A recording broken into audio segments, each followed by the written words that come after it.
Elle avait 23 $, une fine veste, et un choix qui allait tout changer. Lorsque Jasmine, 17 ans, a trouvé une femme mourante dans la neige, elle aurait pu s'en aller. Elle aurait pu se sauver elle-même. Au lieu de cela, elle a retiré sa seule veste, enveloppé l'étrangère dans la couverture de sa grand-mère décédée, la dernière chose qu'elle possédait au monde, et l'a serrée pendant 8 heures de froid mortel. Au matin, elles mouraient toutes les deux. Mais ce qui s'est passé ensuite, personne n'aurait pu le prédire. C'est la véritable histoire d'une nuit glaciale de décembre qui a sauvé 2 vies, créé une famille à partir d'inconnus, et prouvé que parfois, la personne que vous sauvez finit par vous sauver à son tour. Restez avec moi, car à la fin de cette histoire, vous ne verrez plus jamais la bonté de la même façon. Bienvenue sur Voice of Granny. Pendant que vous êtes là, merci de cliquer sur le bouton d'abonnement et de commenter votre avis sur l'histoire ainsi que votre lieu de visionnage. Laissez-moi vous raconter une nuit qui a tout changé. Une nuit si froide qu'on aurait cru le monde figé. C'est une histoire sur les choix, sur la bonté, et sur la façon dont un instant peut transformer non pas une seule vie, mais plusieurs. Imaginez, Chicago en décembre. Le genre de nuit d'hiver où le vent vous transperce comme un couteau. Le genre de nuit où la plupart des gens se dépêchent de rentrer chez eux, verrouillent leurs portes et remercient le ciel d'avoir un endroit chaud où dormir. Mais tout le monde n'a pas ce luxe. Elle s'appelait Jasmine Brooks, et elle avait 17 ans. Seulement 17 ans. À un âge où la plupart des adolescents s'inquiètent des rendez-vous pour le bal et des inscriptions à l'université, Jasmine s'inquiétait de l'endroit où elle dormirait cette nuit-là. Elle était seule depuis qu'elle avait 14 ans, lorsque sa grand-mère, la seule famille qui lui restait, était décédée d'une attaque cérébrale. 3 ans à passer d'un foyer d'accueil à un autre, d'un canapé à un autre, à parfois dormir dans les toilettes des bibliothèques ou dans les métros. Cette nuit de décembre, Jasmine avait exactement 23 $ en poche. Le foyer de groupe lui avait demandé de partir. Non parce qu'elle avait fait quelque chose de mal, mais parce qu'elle avait 17 ans et qu'ils avaient besoin du lit pour des enfants plus jeunes. C'est ainsi que cela fonctionne quand on est dans le système.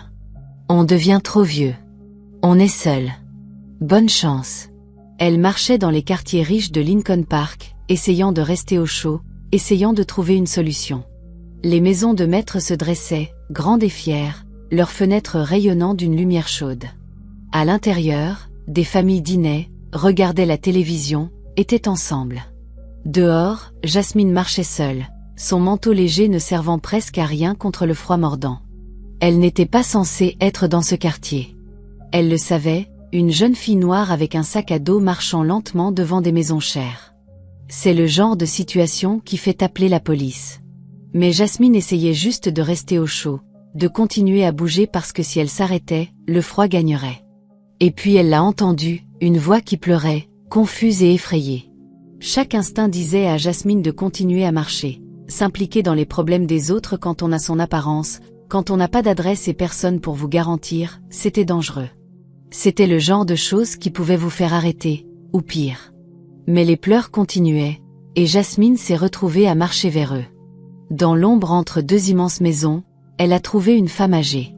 Des cheveux blancs ébouriffés autour de son visage, vêtue seulement d'une fine chemise de nuit et de pantoufles, grelottant violemment dans le froid de décembre.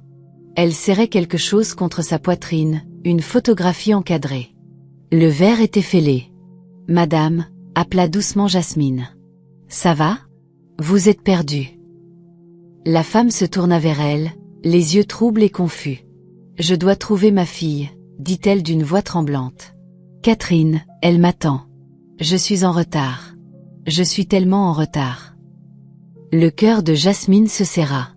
Elle reconnaissait ces signes. Sa grand-mère avait été pareille avant de mourir. Démence. Cette femme faisait une crise. « Quel est votre nom, madame ?» demanda Jasmine doucement. « Margaret. Margaret Stone. Et je dois trouver Catherine. » Jasmine regarda autour d'elle. Des rues vides. Personne pour aider. Cette femme allait mourir de froid ici. Savez-vous où vous habitez, Miss Margaret? Pouvez-vous me donner votre adresse? Le visage de Margaret se décomposa. Je n'arrive pas à m'en souvenir. Pourquoi je n'arrive pas à m'en souvenir?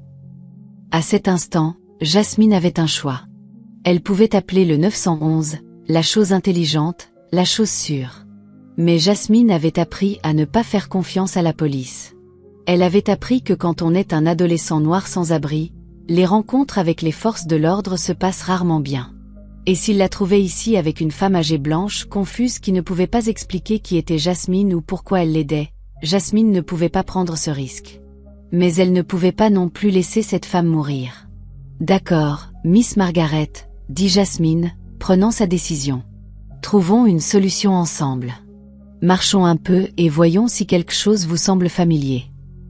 Elle retira sa veste, sa seule veste, la seule chose qui la séparait du froid mortel, et l'enroula autour des épaules frêles de Margaret. Mais vous allez avoir froid, dit Margaret, un moment de lucidité perçant la confusion. Ça ira, mentit Jasmine. Je suis plus forte que je n'en ai l'air. Elles marchèrent ensemble lentement, Margaret s'appuyant lourdement sur le bras de Jasmine. Elles essayèrent portail après portail, mais rien ne semblait familier à Margaret. Elle continuait à parler, sa conversation errant à travers le temps, mêlant passé et présent, appelant des personnes qui n'étaient peut-être même plus en vie. La température continuait de chuter. Le léger haut à manches longues de Jasmine ne faisait rien contre le vent. Après 30 minutes de marche, les jambes de Margaret lâchèrent. « Je suis si fatiguée », chuchota-t-elle. « Pouvons-nous nous reposer ?» Elles étaient devant une énorme maison de pierre, toute sombre à l'exception des lumières de sécurité. Il y avait une petite alcôve près du portail, protégée du pire du vent. Jasmine aida Margaret à s'asseoir, puis s'installa à côté d'elle. C'est alors que Jasmine remarqua quelque chose. Une bouche de chauffage près de la base du mur, dégageant à peine de la chaleur. Mais c'était quelque chose. Peut-être, juste peut-être, ce serait suffisant pour les garder en vie. Jasmine sortit son sac à dos et trouva la couverture tout au fond. La couverture de sa grand-mère. Fine, usée, pleine de trous, mais elle sentait la maison, l'amour, tout ce qu'elle avait perdu. Elle avait juré de ne jamais se séparer de cette couverture. C'était tout ce qui lui restait. Mais en regardant Margaret, si frêle, confuse et frigorifiée, Jasmine savait ce qu'elle devait faire. Elle enroula la couverture autour d'elles deux et serra Margaret contre elle. « Qu'est-ce que c'est ?» demanda Margaret en touchant le tissu doux. « C'était à ma grand-mère, » dit Jasmine doucement. « Elle est morte il y a 3 ans. Cette couverture est tout ce qui me reste d'elle. »« Alors vous ne devriez pas la gaspiller avec moi, » dit Margaret. « Ce n'est pas du gaspillage, » dit Jasmine fermement. « Ma grand-mère voudrait que je l'utilise pour aider quelqu'un. Elle croyait qu'il fallait prendre soin des gens. » Et ainsi, elles restèrent assises blotties l'une contre l'autre contre le froid, tandis que la température chutait et que la nuit s'assombrissait.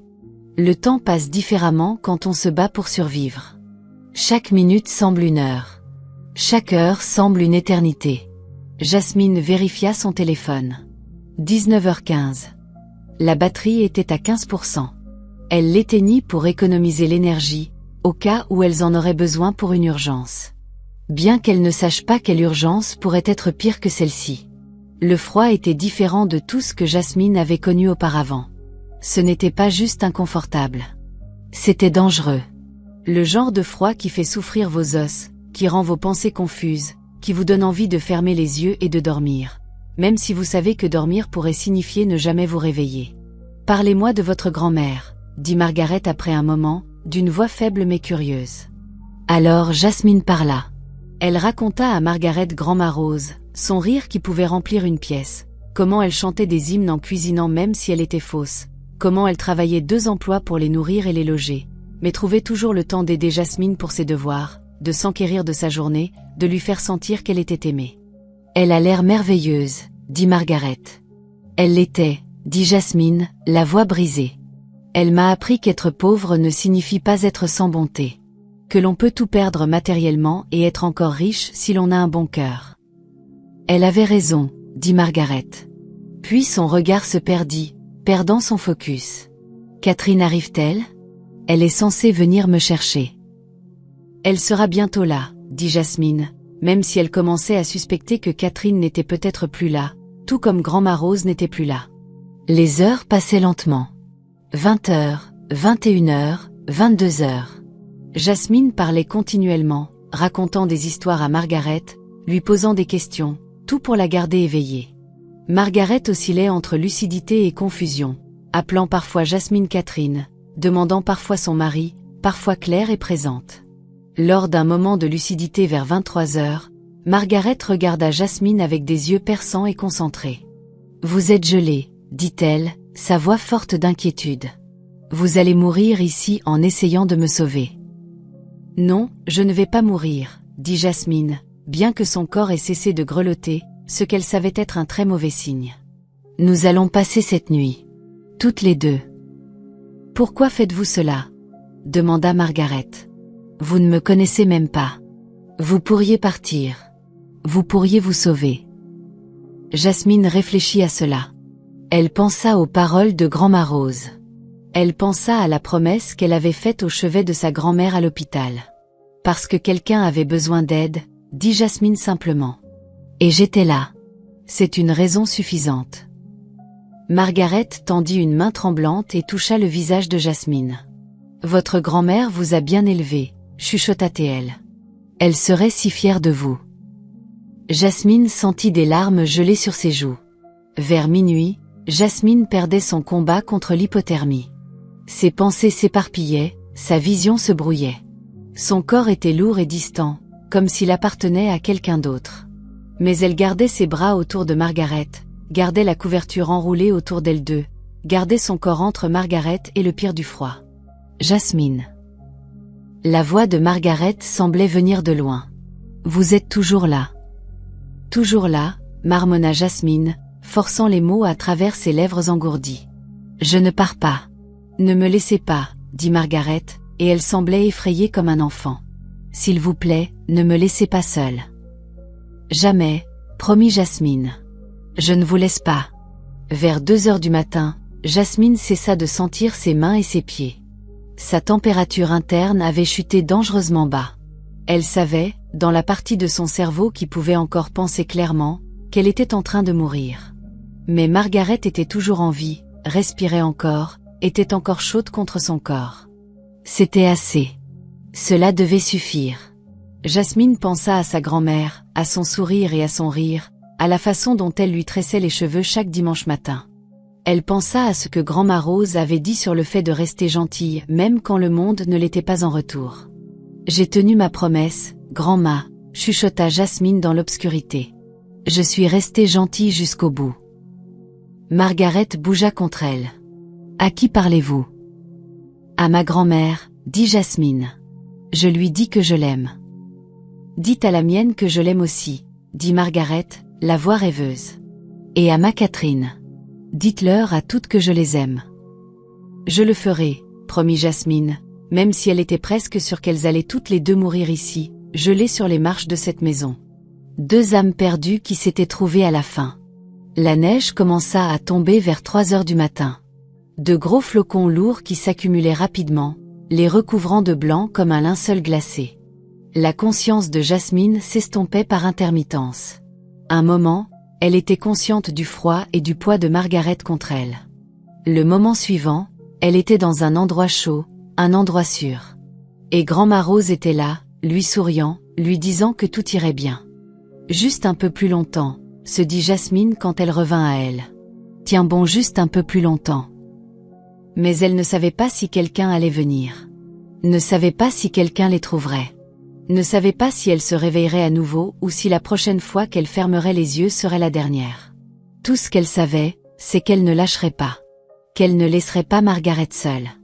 Qu'elle ne trahirait pas sa promesse de rester. À 5h47 du matin, des phares balayèrent les marches. Jasmine essaya d'ouvrir les yeux, mais ils semblaient gelés. Elle entendit une portière claquer, des pas courir, quelqu'un crier. « Maman! Oh mon Dieu, maman !» Jasmine força ses yeux à s'ouvrir, tout juste. Une femme courait vers elle, grande, à la peau foncée, portant un manteau cher, le visage déformé par l'horreur et la peur. Cela devait être Catherine, la fille de Margaret. Jasmine essaya de parler, essaya d'expliquer, mais sa voix ne fonctionnait pas. Elle rassembla toute la force qui lui restait et poussa les mots. Elle était perdue, chuchota Jasmine. Je ne pouvais pas la laisser. Et puis tout devint noir. Jasmine se réveilla dans la chaleur. Une vraie chaleur profonde, pénétrante, qui faisait presque aussi mal que le froid. Elle était dans un lit d'hôpital. Des couvertures épaisses empilaient sur elle et une perfusion coulait lentement dans son bras. Des moniteurs bipaient régulièrement à côté d'elle. Un instant, elle paniqua. L'hôpital signifiait des factures qu'elle ne pouvait pas payer. L'hôpital signifiait des questions auxquelles elle ne pouvait pas répondre. Mais une infirmière apparut alors, une femme aux yeux doux et aux mains délicates. « Bon retour parmi nous, ma chérie », dit-elle doucement. « Vous nous avez fait une belle peur. » Margaret, croassa Jasmine, la gorge irritée. « Est-ce qu'elle ? » « Madame Stone va bien, » dit l'infirmière en souriant. « Une hypothermie légère, mais elle ira parfaitement bien. Grâce à vous. » Ses yeux se remplirent de larmes. « Vous lui avez sauvé la vie, ma chérie.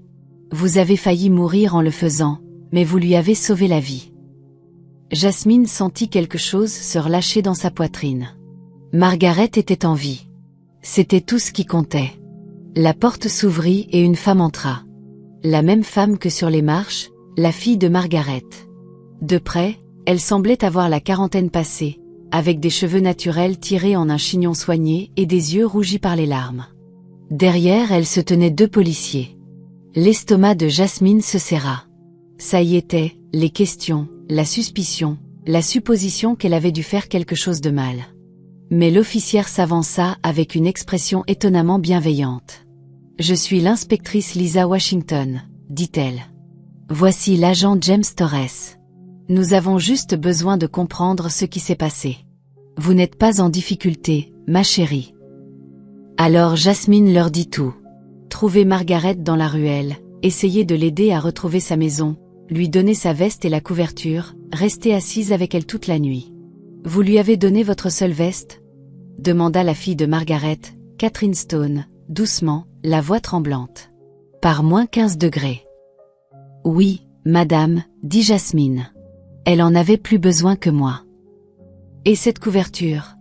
dit Catherine en tenant la couverture usée de grand rose, maintenant propre et pliée. « Le personnel de l'hôpital a dit que vous leur aviez dit que c'était tout ce qui vous restait de votre grand-mère. » Jasmine hocha la tête, incapable de parler. Les yeux de Catherine se remplirent de larmes. « Pourquoi ? Pourquoi donneriez-vous quelque chose d'aussi précieux à une étrangère ? » « Parce qu'elle avait besoin de quelqu'un, » dit Jasmine simplement. « Et j'étais là. » L'inspectrice Washington ferma son carnet. « Mademoiselle Stone, le rapport indiquera que cette jeune femme a sauvé la vie de votre mère. Je le rédigerai ainsi. » Après le départ des agents, Catherine approcha une chaise du lit et s'assit. « Avez-vous un endroit où aller quand ils vous libéreront ? » demanda-t-elle. Jasmine secoua la tête. « Non, madame, mais je trouverai bien quelque chose. J'ai toujours réussi. »« Non, » dit Catherine fermement. « Vous venez avec nous. » Jasmine cligna des yeux. « Madame, vous n'êtes pas obligée. Vous m'avez sauvé la vie de ma mère, » l'interrompit Catherine, la voix forte mais douce. « Vous avez tout donné pour une étrangère. J'ai une maison d'hôte sur ma propriété. Elle est chaude, sûre, privée. Vous pouvez y rester aussi longtemps que vous en aurez besoin. »« Je ne peux pas accepter cela, » chuchota Jasmine. « Vous ne me connaissez même pas. » Catherine sourit tristement. « J'en sais assez. J'ai regardé les images de surveillance, chaque minute. Je vous ai vu entourer ma mère de vos bras pour la garder au chaud. Je vous ai vu en train de mourir pour la sauver. » Sa voix se brisa. « Vous n'allez pas dormir dans la rue après cela. » Jasmine la regarda, n'osant espérer. « Ma mère a la démence, » continua Catherine. « Ça empire. J'ai du personnel. J'ai des systèmes.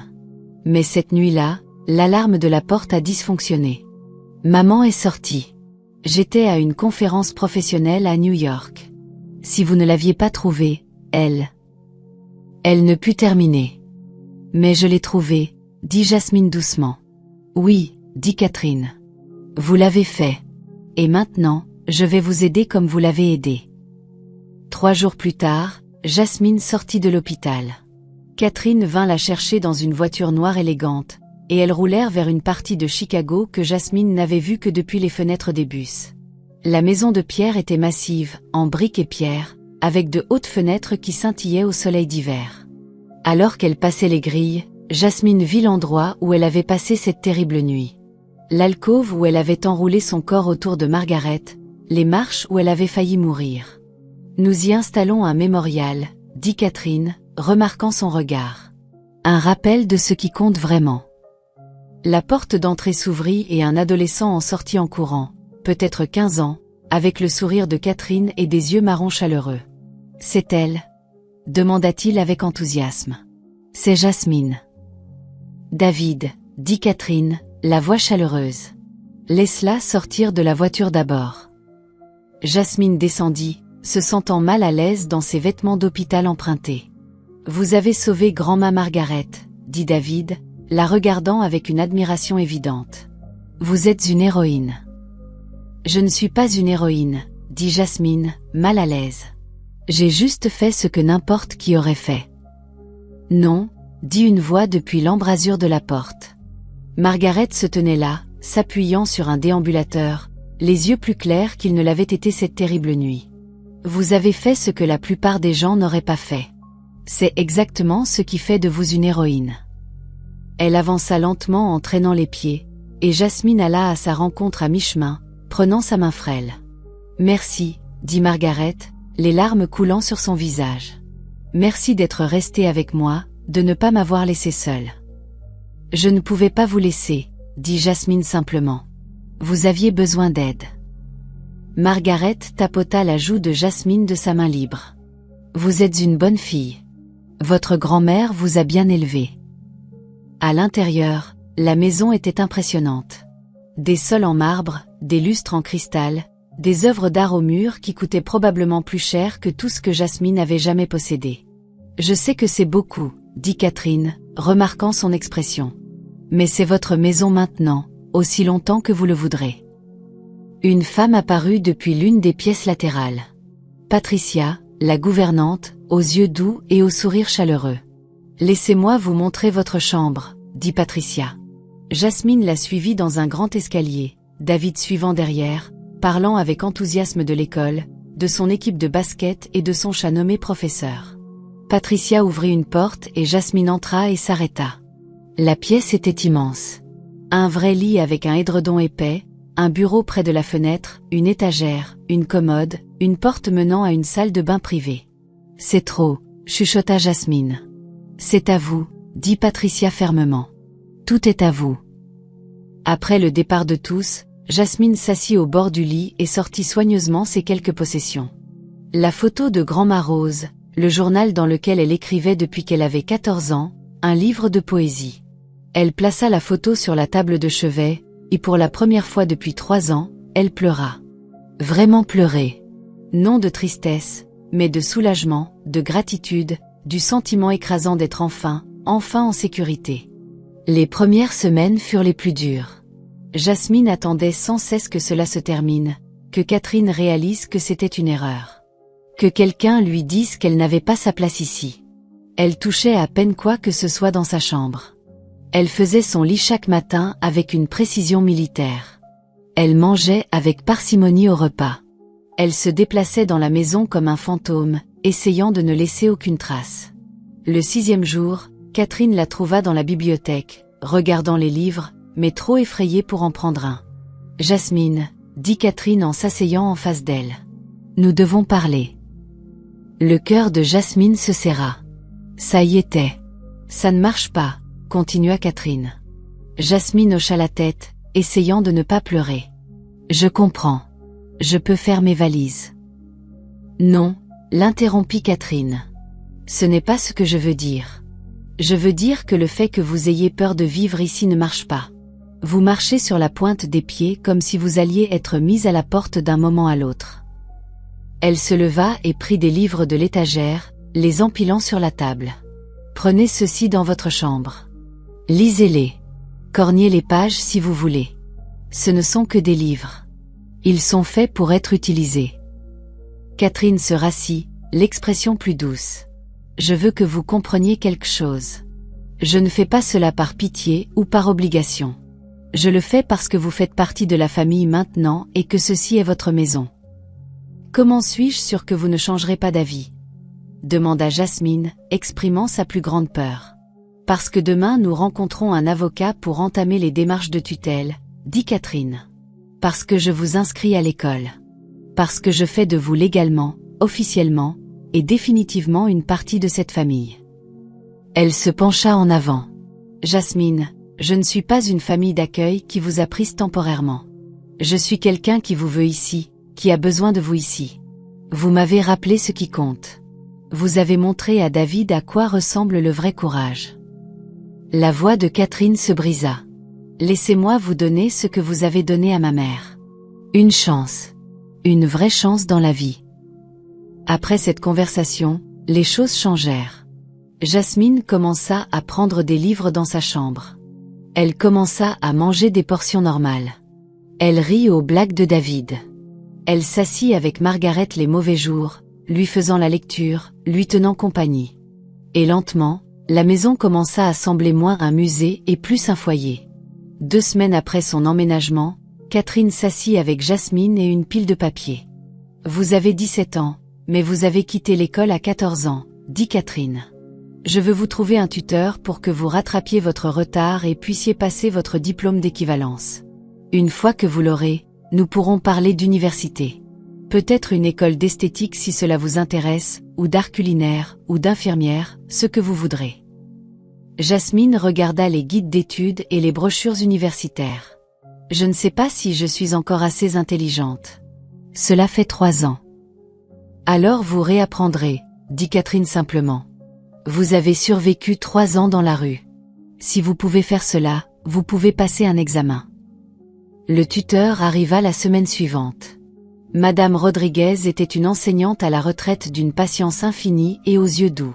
« Voyons où vous en êtes, » dit-elle lors de leur première session. Jasmine lutta à travers le test d'entraînement, se sentant stupide à chaque question à laquelle elle ne pouvait répondre. Elle avait à peine réussi 2 des 4 sections. « C'est bon, » dit Madame Rodriguez.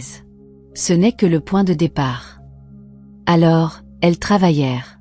Chaque matin à 6 heures, avant que Catherine parte travailler et que David parte à l'école, Jasmine s'asseyait à la table de la cuisine avec ses livres. Des maths qui lui faisaient mal à la tête. Des sciences qu'elle n'avait jamais apprises. De l'histoire qu'elle avait oubliée. Certains jours, elle voulait abandonner. Un de ces jours, Margaret la trouva dans la bibliothèque, entourée de tests d'entraînement ratés. « Vous avez l'air troublée, jeune fille, » dit Margaret, lors d'un de ces rares moments de lucidité. « Je ne suis pas assez intelligente, » dit Jasmine. « Je vais échouer et décevoir tout le monde. » Margaret prit sa main. « Mon défunt mari disait que le courage, ce n'est pas ne pas avoir peur. C'est être terrifié et le faire quand même. » Elle serra la main de Jasmine. « Vous avez été courageuse toute votre vie. Ce test n'est qu'une chose de plus que vous aurez le courage d'affronter. » Le test d'équivalence était prévu un lundi d'avril. Jasmine se réveilla malade de nervosité. Catherine la conduisit au centre d'examen et avant qu'elle ne sorte, Catherine posa une main sur son épaule. « Quoi qu'il arrive aujourd'hui, je suis fière de vous, » dit Catherine. « Cela, c'est la réussite, peu importe ce que dit un test. » Le test dura 4 heures et demie. Certaines questions, Jasmine les connaissait immédiatement. D'autres, elle y réfléchissait soigneusement. Certaines, elle devinait. Les résultats arriveraient dans 6 semaines. 6 semaines d'attente. 6 semaines à se réveiller à 3 heures du matin en sueur froide. Mais pendant ces 6 semaines, autre chose se produisait. Catherine commença à rentrer plus tôt, à dîner avec eux tous les soirs, à jouer aux jeux vidéo avec David, à s'asseoir avec Margaret, à parler de souvenirs. Un soir, Catherine trouva Jasmine dans la bibliothèque. « J'ai engagé un nouveau directeur des opérations, » dit Catherine. « Quelqu'un en qui j'ai confiance pour gérer le quotidien de l'agence immobilière. »« Pourquoi ?»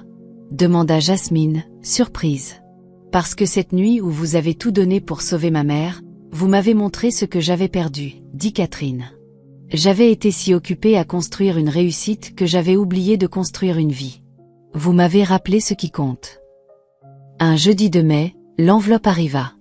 Jasmine se tenait dans la cuisine, la regardant. À l'intérieur se trouvait soit son certificat d'équivalence, soit un avis d'échec. David apparut à ses côtés. Vous voulez que je l'ouvre? Non, dit Jasmine. C'est juste que, j'ai vraiment peur. Vous avez dit à grand-mère Margaret que tout irait bien cette nuit-là, dit David. Vous l'avez promis. Jasmine sourit malgré sa peur. Elle déchira l'enveloppe. Elle avait réussi. Noté au 91e percentile global. J'ai réussi, chuchota Jasmine. J'ai vraiment réussi. Tu as réussi, cria David en sautant sur place. Catherine arriva en courant. Qu'est-ce qui se passe? Rien de mal, dit Jasmine, les larmes coulant sur son visage. Tout va bien. J'ai réussi. Je vais à l'université. Catherine la serra dans ses bras, et Jasmine réalisa que c'était la première fois qu'elle était prise dans les bras par une figure maternelle depuis la mort de Grand-mère Rose. Cette nuit-là, ils célébrèrent avec le plat préféré de Jasmine. Margaret, ayant une soirée claire, leva son verre. À Jasmine, dit-elle, la voix forte, qui nous rappelle ce que signifie être courageux, bon et humain. Et Jasmine, regardant autour de la table ces personnes qui étaient devenues sa famille, ressentit quelque chose qu'elle n'avait pas ressenti depuis des années. La joie. 3 ans plus tard, Jasmine Brooks se tenait devant un amphithéâtre de l'Université d'État de Chicago, terminant sa présentation invitée pour un cours d'introduction au travail social. Elle avait maintenant 20 ans, étudiait pour sa licence tout en travaillant à temps partiel dans une association à but non lucratif. Les gens me demandent toujours, dit Jasmine aux 70 étudiants présents, pourquoi j'ai tout donné cette nuit-là pour sauver une étrangère. Pourquoi j'ai risqué ma vie. Et ma réponse est toujours la même. Parce que c'est ce que nous sommes supposés faire. C'est ce qui nous rend humains. Elle regarda le groupe diversifié d'étudiants se préparant à entrer dans une profession construite sur le souci des autres. Il ne s'agit pas de grands gestes ou de moments héroïques, continua Jasmine. Il s'agit de petits choix faits dans des moments critiques. Rester ou s'en aller, aider ou ignorer, voir les gens ou regarder à travers eux. Après la conférence, une jeune femme s'approcha, mince, lasse, avec des yeux qui contenaient trop de douleur. J'ai besoin d'aide, dit-elle doucement. Je suis sortie du système de placement familial le mois dernier. J'essaie de rester à l'école, mais je dors dans ma voiture. Jasmine posa une main sur son épaule. Et, ça va. Nous allons régler cela ensemble. Avez-vous mangé aujourd'hui?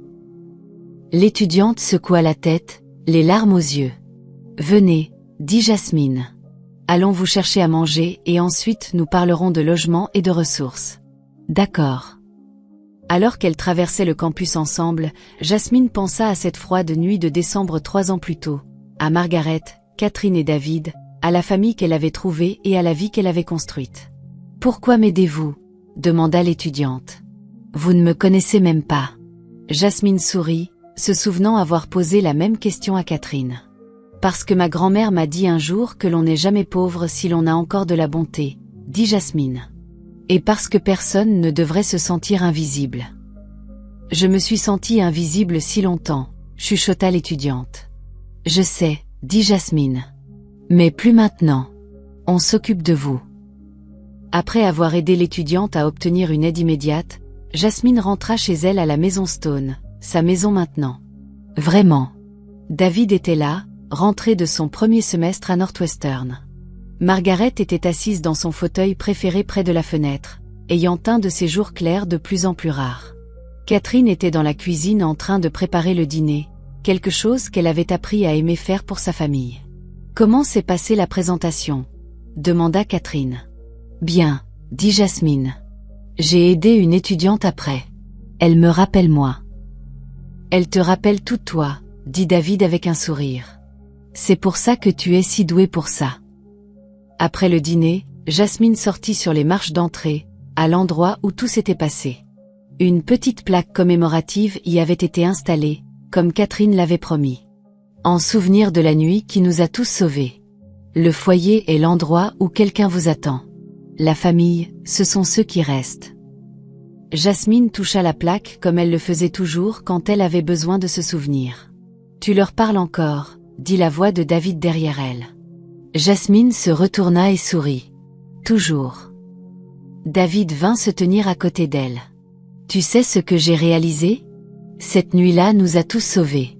Grand-ma Margaret, évidemment, mais aussi maman. Ça lui a rappelé ce qui comptait. Moi, ça m'a donné une sœur et m'a montré à quoi ressemble le vrai courage. Et toi, ça t'a tout donné. Nous nous sommes sauvés mutuellement, dit Jasmine. C'est ce que fait la famille. À l'intérieur, Catherine les observait par la fenêtre, pensant à sa mère, pensant à l'étrange miracle de cette nuit de décembre, pensant à la façon dont parfois, les gens que nous sauvons finissent par nous sauver à leur tour. Le mois dernier, Catherine avait fait quelque chose qu'elle envisageait depuis longtemps. Elle avait créé une fondation, la fondation Margaret Stone pour l'autonomisation des jeunes. Elle fournirait logement, éducation, formation professionnelle et soutien aux jeunes sortant du système de placement familial ou en situation de sans-abrisme. Et elle avait demandé à Jasmine de l'aider à la diriger.